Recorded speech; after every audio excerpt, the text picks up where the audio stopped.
먼저 우리 첫 부분을 다뤄보면요. 이 성막내에 대한 기물에 대한 이야기를 하고 있습니다. 4절까지는 이 등잔대를 어떻게 다루고 유지할 것이냐에 대한 이야기를 하고 있고, 그리고 5절부터 9절까지는 진설상 위에 있는 진설병, 그러니까 하나님 앞에 드리는 그 떡을 어떻게 유지하고 또 처리할 것이냐, 이 얘기를 다루고 있는데요. 한번 여러분 여러 번 봤겠지만 머릿속으로 한번 다시 떠올려 봅시다.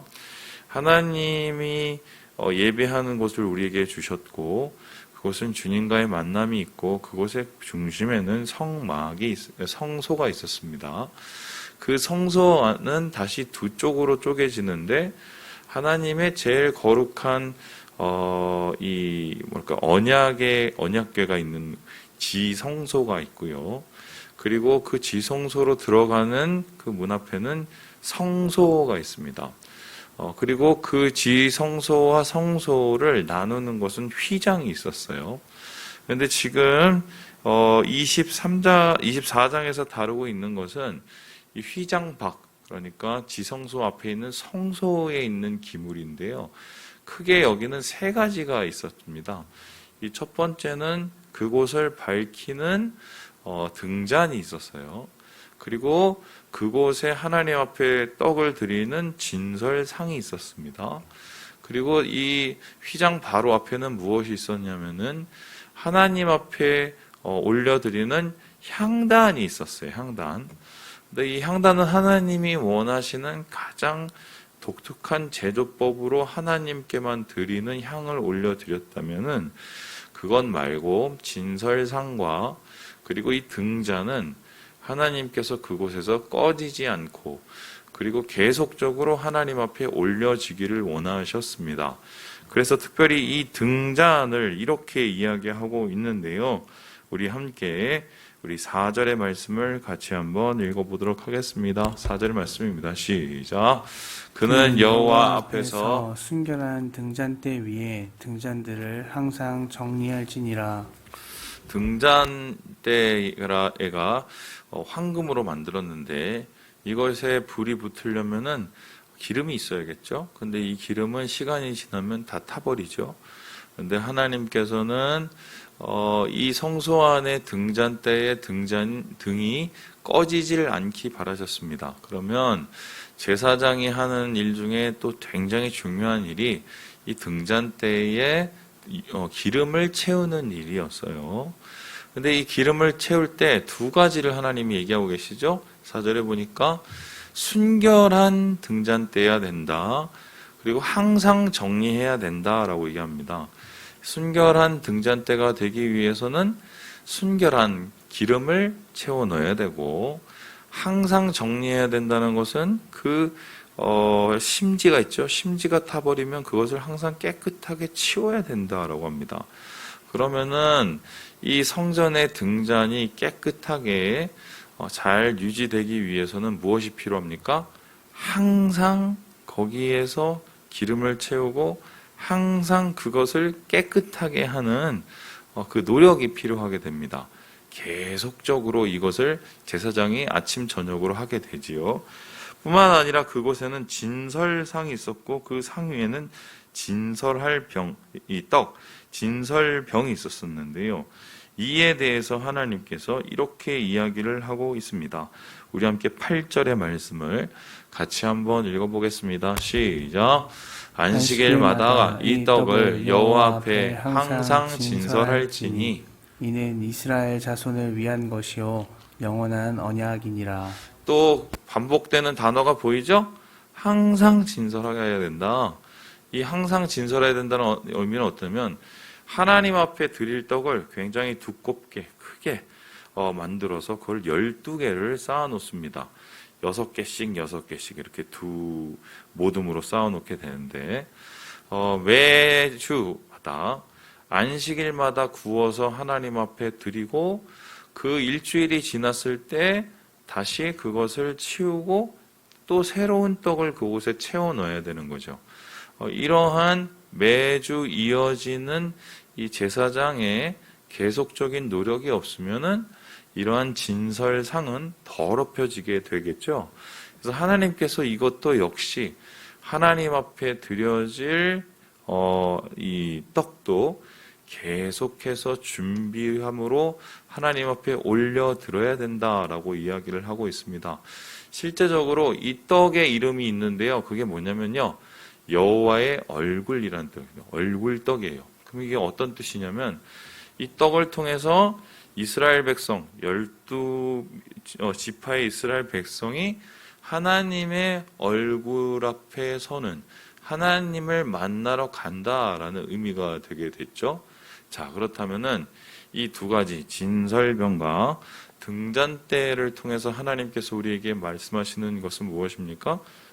우리가 신앙생활을 하고 우리가 기도를 하고 또 우리가 하나님 안에서 묵상을 하고 또 우리가 하나님 말씀으로 살아간다는 것은 하루아침에 이루어지는 것이 아니라는 것입니다.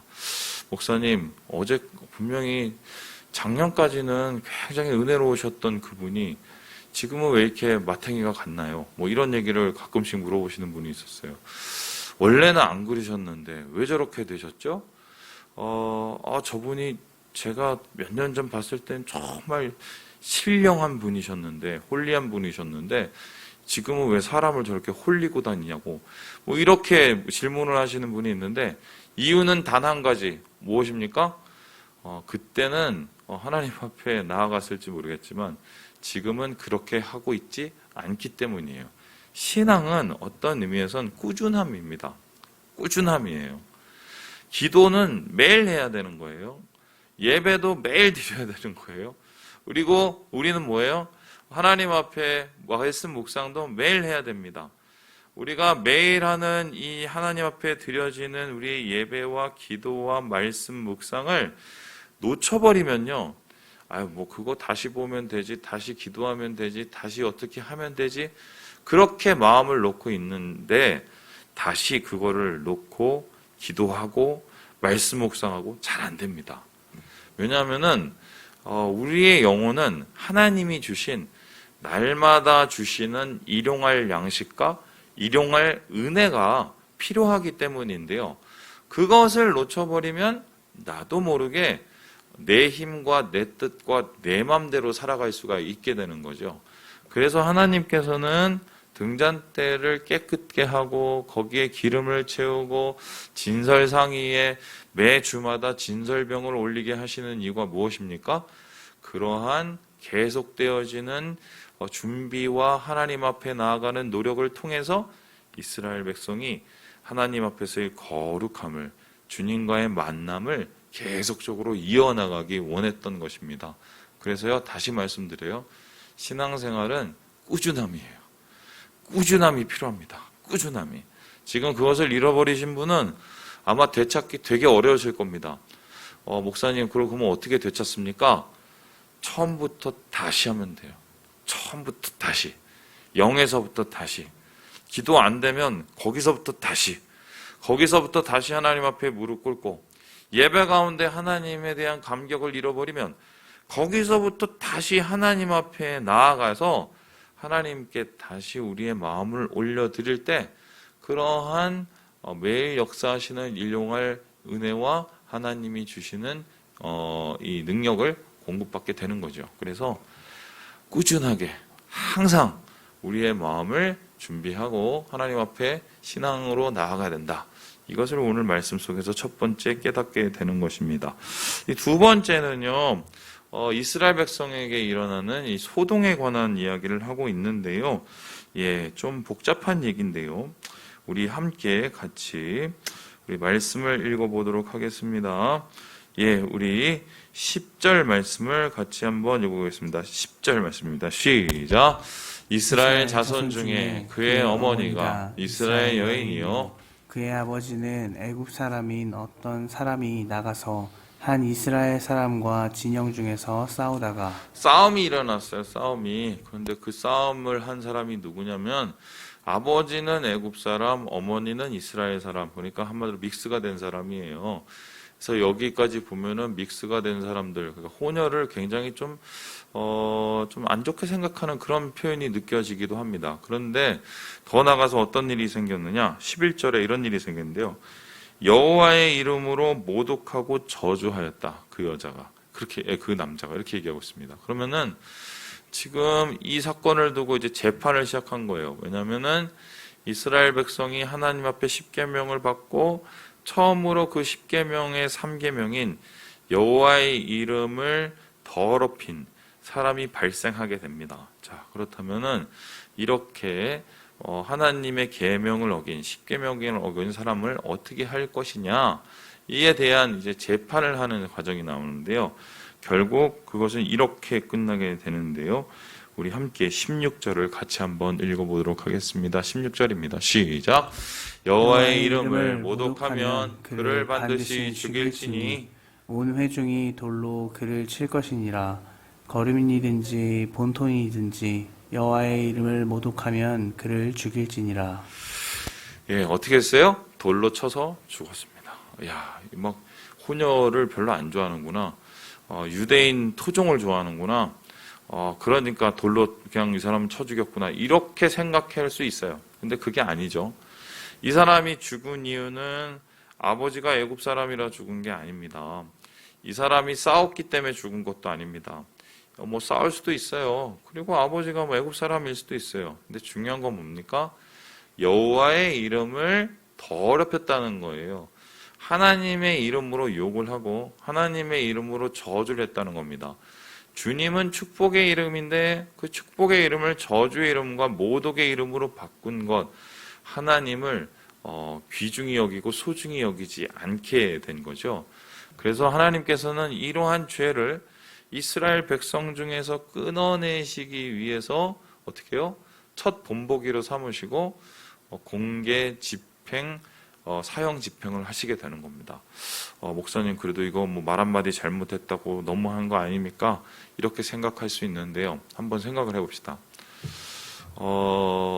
말은 그 사람의 삶을 뜻합니다. 다시 얘기해요. 말은 그 사람의 삶을 뜻해요. 그래서요, 제가요, 이제 성도님들을 이렇게 만나보잖아요. 어떤 성도님들을 만나면 그분들의 독특한 말투가 있습니다. 어떤 성도님을 만나보면 또 그분이 쓰는 독특한 뉘앙스가 있어요.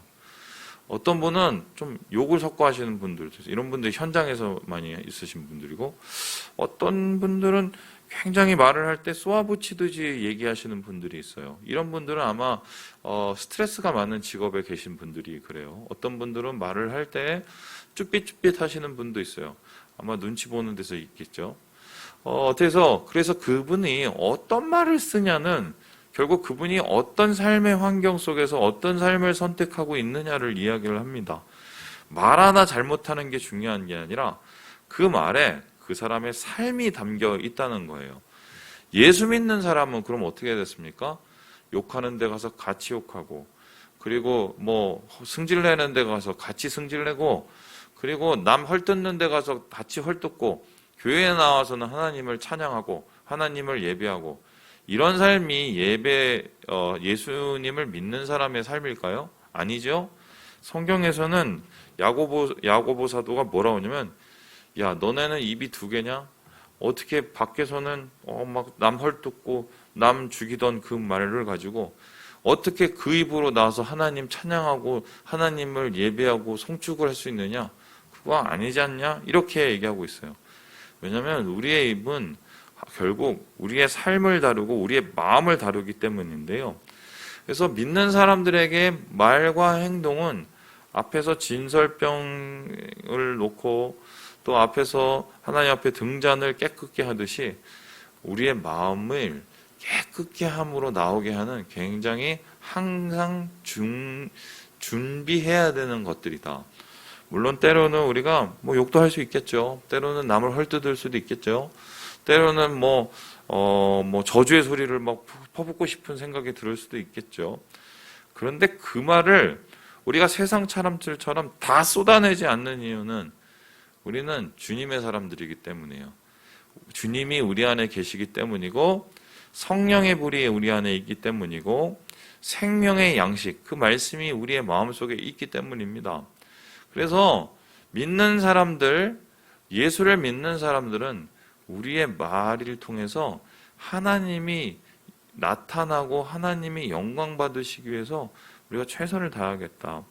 목사님, 그러면은 그렇게 살면 얼마나 힘들게요. 물론 힘든데요. 반대로 살아도 힘들어요. 무슨 소리냐? 욕하고 승질내고 거짓말하고 화내고 이러다가 교회 와서 찬송하고 예배드리고 그렇게 한번 살아보세요. 그게 훨씬 더 힘들어요, 여러분. 내가 삶 속에서 뭔가 하나님 안에서 그래도 좀 몸부림치고 제대로 되진 않지만 그래도 주님 뜻대로 살아가려고 하는 그런 몸부림이 있는 삶을 선택하시겠어요? 아니면은 이중적이고 이기적이고 자기중심적이고 자기 이율 배반적인 그런 삶을 선택하시겠어요? 그래서 하나님께서는 삶 속에서 폭력과 모독과 저주를 물리치는 거룩한 사람으로 행동하고 말하기를 원하신다. 오늘 말씀 속에서 마치 성막을 거룩함으로 항상 지켜내길 원하셨던 것처럼 우리의 삶과 우리의 말과 우리의 행동을 그렇게 지켜내기를 원하신다는 하나님의 마음을 우리가 볼 수 있겠습니다. 예, 말씀을 마칩니다. 우리는 하나님 사람들입니다. 거룩하게 살아야 됩니다. 거룩함은 꾸준함으로 이어질 수 있어요. 항상 깨끗하게 우리의 마음을 정리하고 주님 앞에 나아가고 은혜를 받아야 우리의 삶 속에서 항상 그 은혜를 가지고 말하고 행동하고 지켜내야 우리가 오늘을 주님의 거룩으로 채워나갈 수 있습니다. 기억하시고 주님 안에서 거룩한 하루, 거룩한 주일을 준비하는 오늘 하루 되시길 주님의 이름으로 축원합니다.